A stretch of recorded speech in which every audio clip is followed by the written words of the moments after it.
मैंने आते हैं दोस्तों आपका हमारा अपना लक्ष्य यूट्यूब चैनल। तो चलते हैं दोस्तों आज की वीडियो का title Tarar talks on why Iran ignored Kashmir.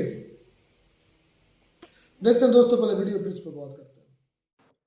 नमस्कार दोस्तों, डीडी रेड के एक और एक्शन वीडियो में आप सभी का स्वागत है। मैं हूं आलोक। तो आज जो वीडियो लेकर आया हूं वो चीमा जी का वीडियो है और चीमा जी बड़े परेशान है फिर से। उनका कहना है कि भाई ईरान ने कश्मीर को इग्नोर कर दिया। बताइए ऐसा क्यों हुआ भाई।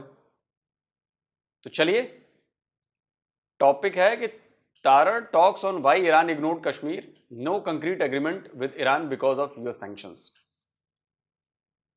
तो जी हाँ, बिल्कुल। पहली बात तो यह है कि शहबाज शरीफ ने चाल खेलकर ईरानी जो प्रेसिडेंट है रईसी, उनको कश्मीर पर जबरन बुलवाने के लिए चाल खेली।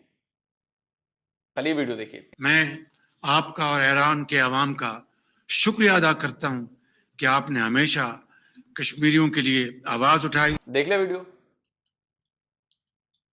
रईसी साहब के चेहरे को देखकर आपको लगा ना कि भाई क्या बोल दिया इसने, कश्मीर का लेकर कुछ तो बोला जो एजेंडे में नहीं था। और बाद में वही हुआ, जो ज्वाइंट स्टेटमेंट जारी हुई ईरान और पाकिस्तान की, उसमें कश्मीर का कहीं जिक्र नहीं था। मतलब रईसी ने साफ कहा कि भैया ये काम तुमने बहुत गलत किया है, कोई स्टेटमेंट नहीं दिया। दूसरी खबर यह है कि पाकिस्तानी बड़े उछल रहे हैं, बड़े कूद रहे हैं कि जी ईरान के प्रेसिडेंट आए हैं और ऐसा है और वैसा है। और उसमें खेल ये होगा कि अमेरिका ने सीधे बोल दिया कि बेटा ज्यादा उड़ो मत, तुम्हारे ऊपर सैंक्शंस की और ज्यादा तलवार लटक रही है। तो ये जो व्हाइट हाउस के डिपार्टमेंट ऑफ स्टेट के जो प्रवक्ता हैं वेदांत पटेल, इंडियन मूल के हैं, उन्होंने क्या कहा इस पर जरा सुन लीजिए। Let me say broadly, we advise anyone considering business deals with Iran to be aware of the potential risk of sanctions. But ultimately, the government of Pakistan can speak to their own foreign policy pursuits. तो आपको बात अब समझ में आ गई। इसके पहले ही, अभी परसों ही, अमेरिका ने 3 चीनी कंपनीज और 1 बेलारूसियन कंपनी पर सैंक्शंस लगाए हैं, जो पाकिस्तान को मिसाइल्स के पुर्जे, मिसाइल बनाने में इस्तेमाल होने वाली मशीनरी उपलब्ध करा रहे थे। तो बड़ा झटका मिल गया है और भी झटके मिलने हैं। अब चलिए, अब इस पर तारड़ साहब और चीमा जी क्या बातचीत कर रहे हैं, आइए देखते हैं। तारड़ साहब, सबसे पहली खबर तो ये है कि अमेरिका जो है वो पाकिस्तान के अंदर जो ह्यूमन राइट्स वायलेशंस हैं उस हवाले से उन्होंने एक रिपोर्ट जारी कर दी है। और उन्होंने कहा है कि पाकिस्तान के अंदर मीडिया को हरास किया जाता है, माइनॉरिटीज को हरास किया जाता है।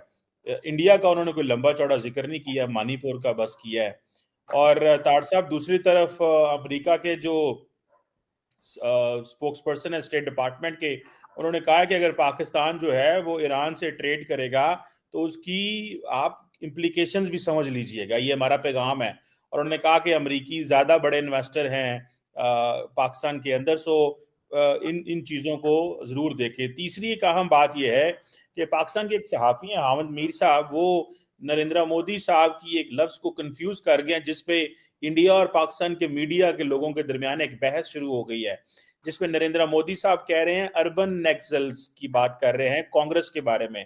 तो हामिद मीर साहब उसको कंफ्यूज कर गए एज अर्बन नस्ल, ठीक है जी, कि अरबी नस्ल जो है। तो वो कह रहे हैं एक तरफ जो अरबी हैं वो नरेंद्र मोदी साहब को बड़े हार डालते हैं, दूसरी तरफ वो आपको जो है वो कह रहे हैं कि जो अर्बन नस्ल के लोग इधर आए हुए हैं इंडिया के अंदर। सो इस पे भी तारड़ साहब जरा कमेंट करें, ये कंफ्यूजन जो फैल रही है इस पे भी कमेंट करें। और ये जो अमेरिका तारड़ साहब बार बार पाकिस्तान को प्रेशराइज कर रहा है, इस पे आप कैसे देखते हैं? चीमा साहब, इस वक्त अब कुछ अरसा लगेगा, थोड़ा अरसा लगेगा कि सारी चीजें अनफोल्ड होगी, लेकिन इस वक्त जो पाकिस्तान के अंदर चीजें हो रही हैं वो उस पर बिल्कुल मैं समझता हूं ना सिर्फ पाकिस्तानी खुद कंफ्यूज है, पूरी दुनिया कंफ्यूज है। ईरानी सदर का दौरा एक बड़े सेंसिटिव हालात के अंदर, जबकि सबसे पहले तो 2 महीने पहले आप खुद एक दूसरे के ऊपर मिसाइल दाग रहे थे, और उसके बाद अभी तकरीबन हफ्ता पहले वो इजराइल के साथ और पूरे वेस्ट के साथ वो हालते जंग में है ईरान।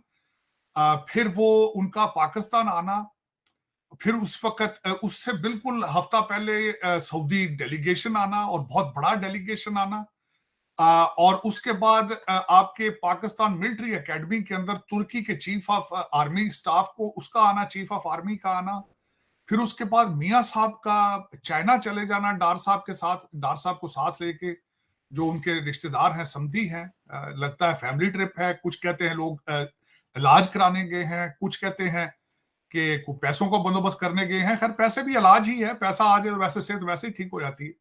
लेकिन चीमा साहब उसमें एक अजीब सा और दूसरा आपके फाइनेंस मिनिस्टर वॉशिंगटन डीसी में है।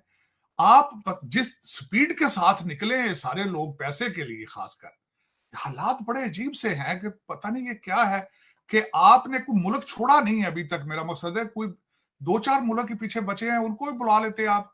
यूरोप से भी पैसे आ सकते हैं, बल्कि यूरोप के हाई कमिश्नर से पीटीआई के लोग मिल रहे हैं। आपने देखा होगा कि आपके उमर अयूब साहब और गोर साहब हैं, उनकी तस्वीर यूके की हाई कमीशन के साथ है।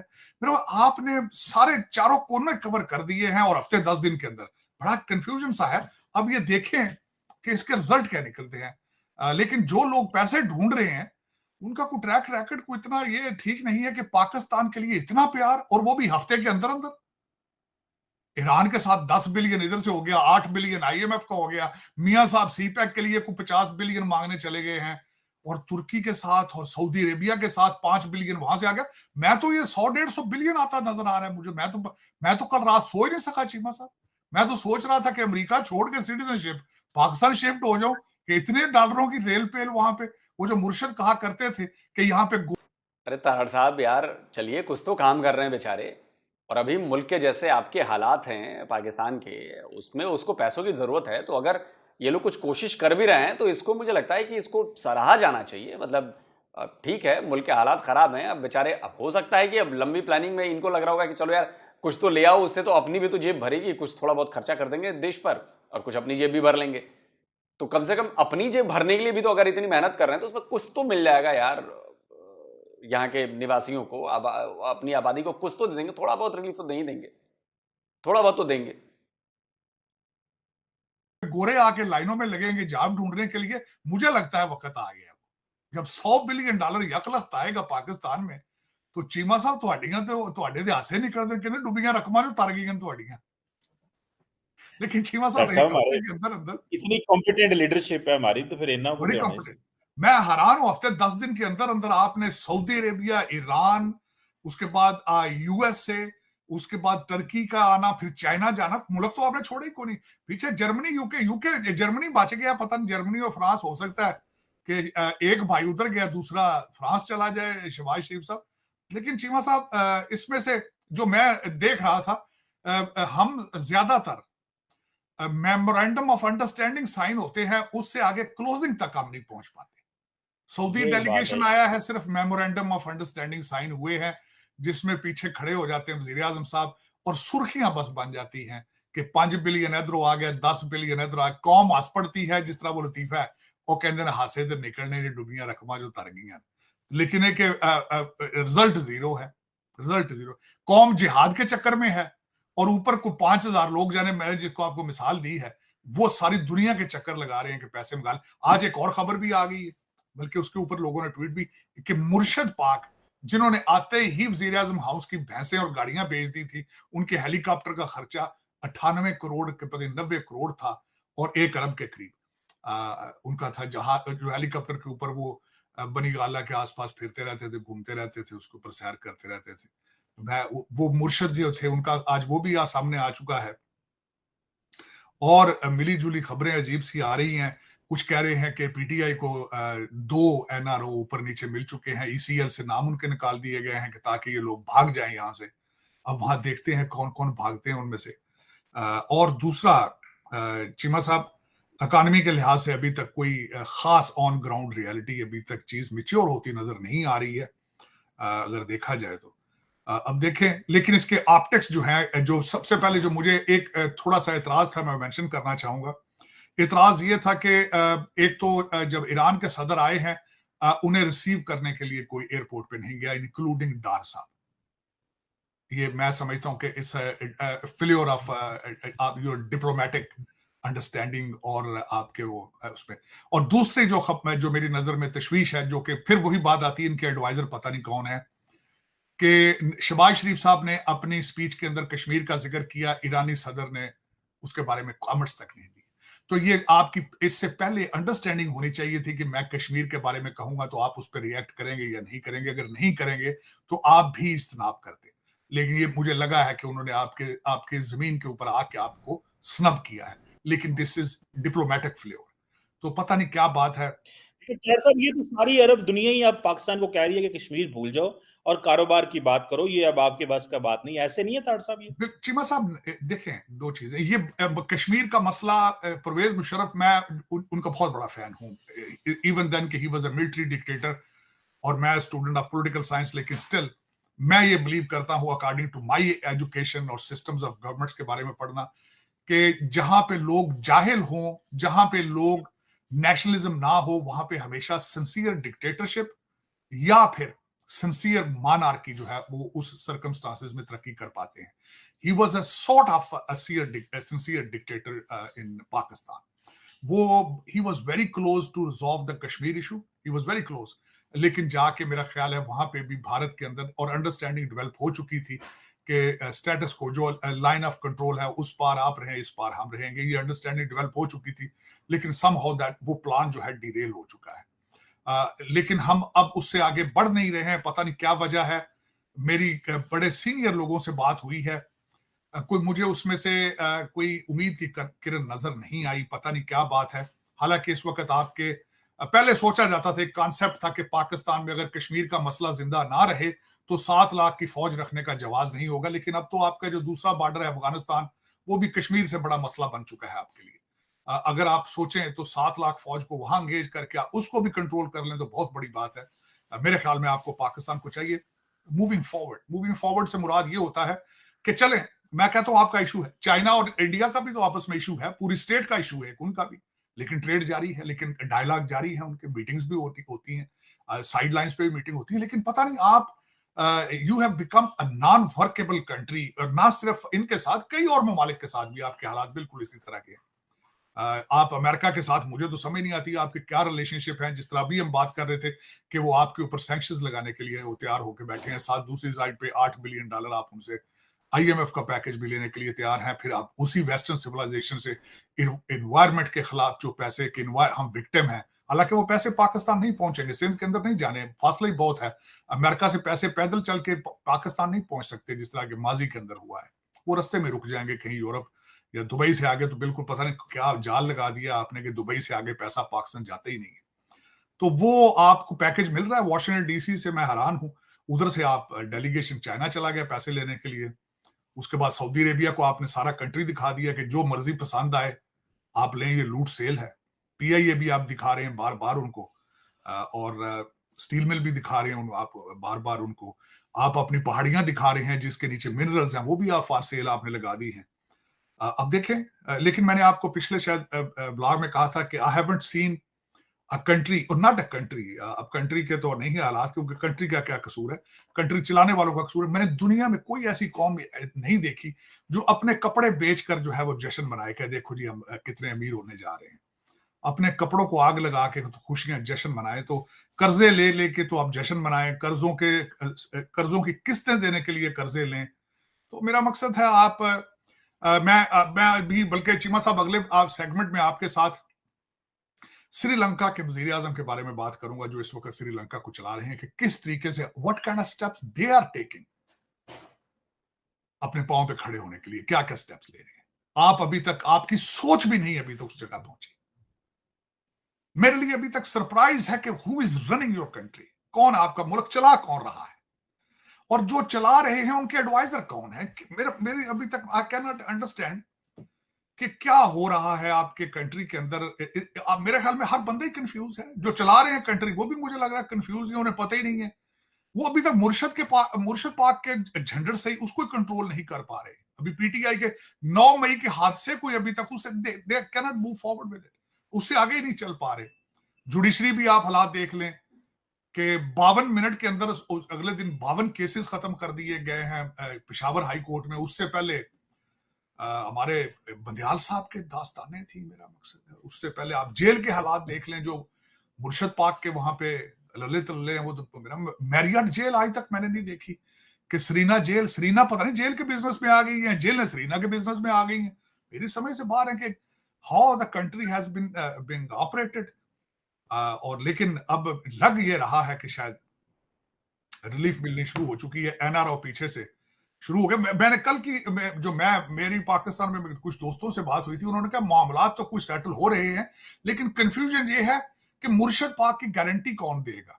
मैंने फौरन यहां बैठे वॉशिंगटन डीसी में मुझे अंदाजा था कि बीबी बुशरा, मेरे ख्याल में तो आपकी एस्टेब्लिशमेंट या दूसरे अदारों को खान साहब से तो बात भी नहीं करनी चाहिए, बात करें बुशरा बीबी से, जिनके हुक्म पे सारा कुछ वो करते हैं, जिनके हुक्म के ऊपर उस्मान बुजदार आया था, जिसके हुक्म पर एन से इमरान और एम से अली अमीन पिक किए गए हैं, उनसे बात करें। भाई आप बताएं, एन से कोई किसके साथ बात करें? तो क्योंकि मुर्शिद पाक पहले गुजर खां के एक पीर के पास मुरीद थे उनके, उससे पहले, और फिर दूसरी दफा वो मुरीद हो गए बीबी बुशरा के। तो अब वो मेरा ख्याल है कि मुरीद के साथ डिस्कशन करने से पहले या डील बनाने से पहले, my humble request, why don't you go to the original source, madam Bushra के साथ बैठें और डिस्कस करें कि हम 200 काले बकरों का नजराना पेश करना चाहते हैं, और प्लीज दम दरूद करें पाकिस्तान के ऊपर और रहम फरमाएं पाकिस्तान। ये बात तो सही है, इमरान खान तो बुशरा बीवी के इशारों पर ही नाचते हैं। अब पीटीआई वालों को ये बात बुरी लगेगी, लेकिन देखो बात तो सच्ची है, बात तो ये सच्ची है। ताट साहब ये ऐसी तो बात, वैसे पता नहीं, अभी तो हमारे ऊपर सैंक्शंस भी कोई नहीं लगी कि हमारे ऊपर ये लाद है। ताट साहब ये अमेरिका पे बताइएगा, जरा कमेंट करें, अमेरिकी खुद अपनी यूनिवर्सिटियों में लोगों को जो है प्रोटेस्ट नहीं करने दे रहे, और हमें ये कह रहे हैं कि जनाब आपके राइट्स खराब हैं। तो ताट साहब ये चीनी बोल लेते हैं, इंडियन बोल लेते हैं अमेरिका को, पाकिस्तान क्यों नहीं बोल? देखिए, चाइना अमेरिका से आईएमएफ का पैकेज थोड़ी ले रहा है, इंडिया भी आईएमएफ का पैकेज नहीं ले रहा है। आपने मिन्नतें तरले करने होते हैं, आप तो कुछ statement foreign affairs, madam Zahra Baloch जो है, मुझे कई दफा बड़ा तरस आता है उनके ऊपर। वो पता नहीं, वो आईएमएफ वालों की फोटो सामने रख के कुछ स्टेटमेंट बोल रही होती है कि इन्होंने भाईजान माइंड ना कर जाने। तो चीमा साहब देखें ना, जो आप अगर खुद सोचें, जिस तरीके आपने किस मुल्क के पैसे नहीं देने, आपने दुनिया के, मेरा ख्याल है सोमालिया और यमन के पैसे आपने नहीं देने, और इराक के शायद, या लीबिया के, बाकी तो सब मुल्कों के आपने पैसे देने। तो जब ये हालात हो तो आप कहते हैं फॉरेन पॉलिसी अखा करेंगे ना। देखे ना, भारत ने रशिया से तेल लिया, उसको रिफाइन करके अमेरिका को बेचा जिनकी सैंक्शंस थी। भारत ने ईरान से तेल लिया, और हमारे कई लोग जो टीवियों के ऊपर बैठ के कह देते हैं जी देखिए भारत तेल ले रहा है ईरान से, तो हमारी पाइपलाइन क्यों नहीं आती? तो 8 बिलियन मांग रहे हैं आईएमएफ के पैरेंट पे नहीं, वो मिन्नतें तो नहीं कर रहे ना, वो माफिया तो नहीं मांग रहे अमेरिका से, वो तो अपने पांव पे खड़े, वो लोगों को पैसे, वो कंट्रीज को खुद एड्स और कर्जे देते हैं। बांग्लादेश को देख लें, मालदीव को देख लें, भारत पैसे देता है, नेपाल को देता है पैसे, उनकी मदद करता है। बल्कि उनके पढ़े उनका इस वक्त बीजेपी का जो मैनिफेस्टो है, वो जिस तरीके से कहते हैं पड़ोसियों की मदद करते हैं, we are first responder in the neighbourhood. तो आप कहते हैं हम यार कैसे, क्यों भारत के साथ अपने आप को तुम, आप ये छोड़ दो, ये गलत सोचे तुम्हारी, वो आपसे 50-100 साल आगे जा चुके हैं। वो आर्टिफिशियल इंटेलिजेंस, अगले दिन वो देख लिया सोमनाथ साहब का जो दूसरा आया था, उनकी स्टेटमेंट अगले दिन उन्होंने कहा जब तक भारतीय लैंड नहीं करते चांद के ऊपर, विल कीप सेंडिंग अपने वहां पे तजर्बात करते रहेंगे। उनकी सोच और है, उनकी इकोनॉमी देखें, उनके फॉरेन रिजर्व देखें, उनकी सोच, how dare you even compare yourself with them. आप छोड़ देंगे आते हैं, बल्कि आप बल्कि छोटे, अब तो वो आपका नाम भी नहीं लेते, आपका नाम लेना वो समझते हैं हमारी बेइज्जती। आप देख लें, ना मोदी साहब आपका नाम लेते हैं, ना आपका डॉक्टर जयशंकर नाम लेते हैं, ना राजनाथ, कोई भी नहीं। वो धमकी दे लेते हैं, वो कहते हैं ऐसी इंज कर देंगे, घुस के मार ले, लेकिन आपका नाम नहीं लेते क्योंकि वो समझते हैं कि it's not worth it, you are not a competition to begin with. ये बात तो सही है यार, वैसे कोई कंपेयर नहीं है। अगर आप इकोनॉमी पे देखें तो कहाँ आप $350 बिलियन की इकोनॉमी, कहाँ हम 4000+ बिलियन डॉलर की इकोनॉमी, समझ रहे हैं? कोई कंपैरिजन नहीं है। अगर आप फॉरेक्स रिजर्व पे देखें, आप कहाँ आप 7-8 बिलियन डॉलर की आपका जो है फॉरेक्स रिजर्व है, कहाँ हमारा 650 बिलियन डॉलर के करीब का रिजर्व है। हालांकि अभी मैंने देखा कि उसमें बहुत बड़ी गिरावट भी आई है, 20-28 शायद बिलियन डॉलर्स गिर भी गए हैं, तो हो सकता है कुछ खरीदारी बेचारी में हुआ होगा, कुछ इंपोर्ट एक्सपोर्ट। लेकिन फिर भी करीब करीब $650 बिलियन का फॉरेक्स रिजर्व तो पड़ा है हमारे पास। कंपैरिजन है, हम चांद पर हैं, हमारा झंडा चांद पर है और आपके झंडे पर चांद है। आप फर्क महसूस करिए, इस बात का फर्क महसूस कीजिए। हमारी जो आईआईटी है वो दुनिया भर के टॉप के इंस्टीट्यूट्स में शामिल है, वो टॉप का कॉलेज है, वो अभी रैंकिंग आई है उसमें टॉप कॉलेजेस में वो भी है, शायद टॉप 50 में है या पता नहीं टॉप 10 में है, कुछ ऐसा है। आपका कोई एक कॉलेज बता दीजिए, यूनिवर्सिटी बता दीजिए। वो छोड़िए, जो एप्पल के स्टोर खुले हमारे 2 स्टोर मुंबई में और दिल्ली में, उन दोनों ने पूरी दुनिया में जितने भी एप्पल स्टोर हैं उनमें बाजी मार ली है मोबाइल बेचने में या एप्पल का सामान बेचने में। टॉप परफॉर्मर है दुनिया भर में। पैसा समझ रहे हैं सर, पैसा समझ रहे हैं इंडियंस के पास। एहसास कीजिए, ये जो स्टोर्स हैं वो इंडिया के हैं और इंडिया के लोगों ने खरीदे हैं वहां से सामान, और वो दुनिया भर में टॉप परफॉर्मर बन गया है दोनों स्टोर मिलके। तो एप्पल ने फैसला किया कि 3 और स्टोर खोलेंगे अब, बेंगलुरु में, नोएडा में और पुणे में। नोएडा मतलब जहां मैं रहता हूं। 3 स्टोर और खुलने जा रहे हैं भारत में एप्पल के, टोटल हो जाएंगे 5। मनी बॉस, आप कहते हो ना कि भारत के लोग गरीब हैं, देख लो भारत के लोग गरीब हैं कि अमीर हैं। अभी भी आप लोगों को समझ में नहीं आ रहा है पाकिस्तानियों। पता नहीं फिर लोग हमारे, फिर देखिए ना, जब तक चीमा साहब आप नेशनलिस्ट नहीं होंगे, जब तक कोई पाकिस्तानी बन के नहीं सोचेगा, ये मुल्क नहीं चल सकेगा आगे। जो ये चले हुए कारतूस आप जो रख के फिर रहे हैं ना, ये चले हुए कारतूस सारे के सारे, वो कहते हैं इन तेलों में तेल नहीं। ये आप your direction hasn't been fix yet. You आपकी गाड़ी को अभी तक सड़क पे लाया ही नहीं गया, ट्रैक पे नहीं लाया गया। आपकी गाड़ी अभी इधर एक गड्ढे से निकलती है दूसरे में गिर जाती, दूसरे से निकलती है तीसरे में गिर जाती। आपके अंदर अभी तक वो जो फंडामेंटल इश्यूज हैं उनको किसी ने, और फंडामेंटल इश्यूज आपकी दहशतगर्दी है, करप्शन है और एक्सपोर्ट इंपोर्ट और आपकी इकोनॉमी है, उसके ऊपर तवज्जो ही नहीं, आप किसी की कोई तवज्जो नहीं, कोई भी। बिल्कुल सही बात कही है। एक गड्ढे से निकलते हैं दूसरे गड्ढे में जाते हैं, क्योंकि ये गड्ढे भी आपके ही खोदे हुए हैं, मतलब पाकिस्तानियों के खोदे हुए हैं। पाकिस्तानियों से बस बड़ी बड़ी बातें करवा लो, हवा में बातें करवा लो, दैट्स इट। अभी आईएमएफ की रिपोर्ट आई है, दुनिया की नंबर 4th इकोनॉमी बनने में ज्यादा टाइम नहीं है हमें। जापान को बीट करने वाले हैं हम बहुत जल्द, अगले 2 से 3 साल में सर 4th इकोनॉमी बन जाएंगे हम दुनिया की। लेकिन हमें यहीं रुकना नहीं है, हमें आगे बढ़ना है सर। हमारी कोशिश है कि हम दुनिया की नंबर 1 इकोनॉमी बन जाए। ठीक है 40 साल लगेंगे, लेकिन बनेंगे तो सही 40 साल बाद। आज टारगेट लेके चलेंगे तब तो अचीव कर पाएंगे। और रही बात इन्होंने कौम बनने की, पैट्रियट होने की, नेशनलिज्म दिखाने की, तो एक इंटरनेशनल सर्वे हुआ है, इंटरनेशनल सर्वे, जिसमें देश में लोगों से पूछा गया, अलग अलग देशों में, कि भाई अगर जरूरत पड़े तो क्या आप अपने देश के लिए लड़ने जाएंगे, बॉर्डर पर लड़ेंगे, वॉर में जाएंगे, युद्ध में लड़ेंगे। भारत के लोगों ने सबसे ज्यादा, नियर अबाउट 80% लोगों ने कहा भारत के कि यस, जरूरत पड़ेगी तो हम चले जाएंगे बॉर्डर पर लड़ने। यह होता है नेशनलिज्म सर। नंबर 1 पर है उस सर्वे में भारत। तो भारतीयों का नेशनलिज्म कोई पकड़ा नहीं सकता। आप सोचिए, जब 65 की लड़ाई चल रही थी, 65 की जब वॉर थी, तो उस समय हमारे पास पैसे नहीं थे। तब हमारे पीएम थे ना लाल बहादुर शास्त्री जी, उन्होंने कहा था कि एक टाइम का खाना छोड़ दीजिए। देश के लोगों ने एक टाइम का खाना छोड़ दिया। आप समझ रहे हैं भारतीय क्यों कहते हैं कि हमारे लिए हमारा देश सबसे पहले है? ये वो नेशनलिज्म है। तो 65 की लड़ाई में भी नेशनलिज्म दिखी थी, आज भी दिख रही है,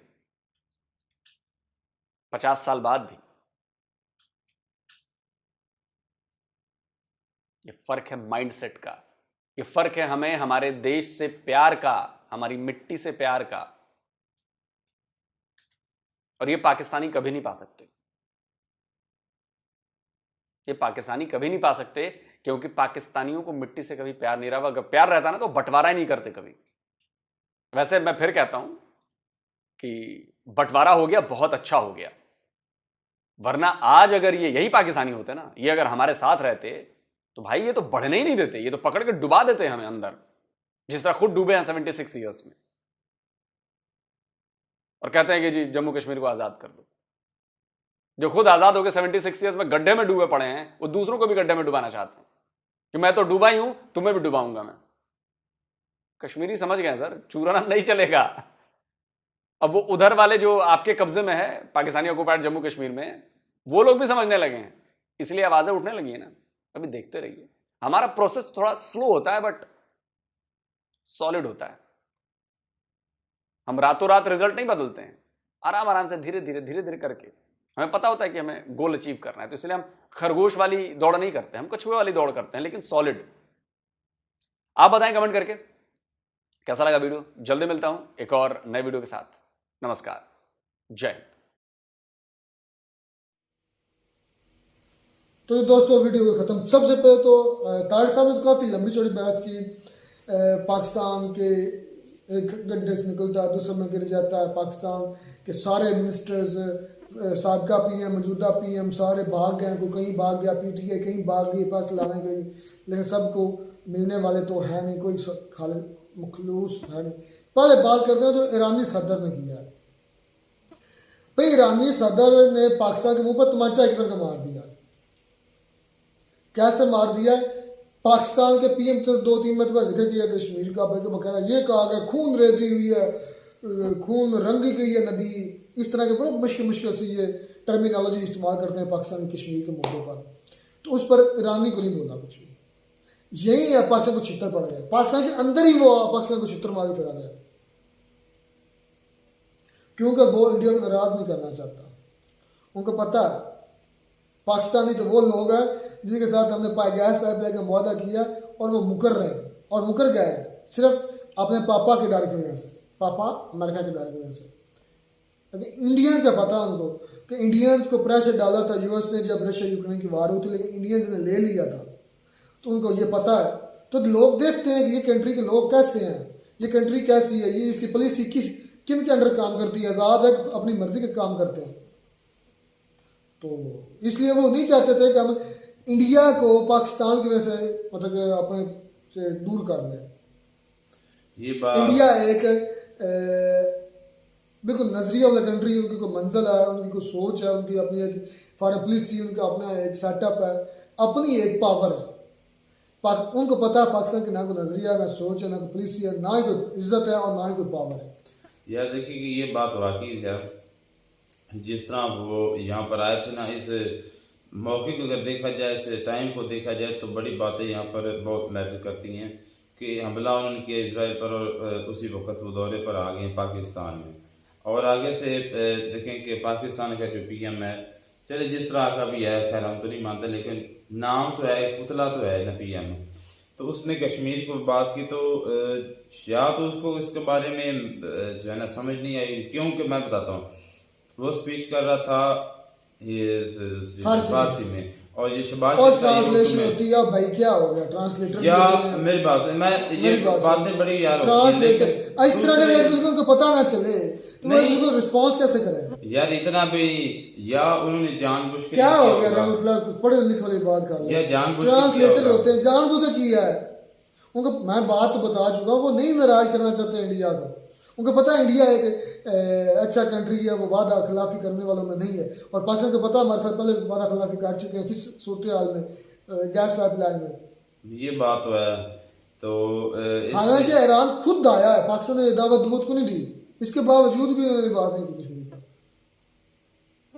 तो ये वाकई बड़ी इंसल्ट वाली बात। तारिक साहब बोले कि पाकिस्तान के सारे मिनिस्टर, साबका पीएम जिस तरह नवाज शरीफ, मैं तो ये हैरान हूँ यार, कुछ नहीं हो सकता इस पाकिस्तान का, कोई फ्यूचर नहीं इस पाकिस्तान में, कोई फ्यूचर नहीं। जिस मुल्क के अंदर रूल एंड लॉ नहीं होता वहाँ कोई फ्यूचर नहीं होता। ये पाकिस्तान का बहुत बड़ा चोर है। अरबों खरबों डॉलर अरबों रुपया उन्होंने खाया हुआ, खरबों में।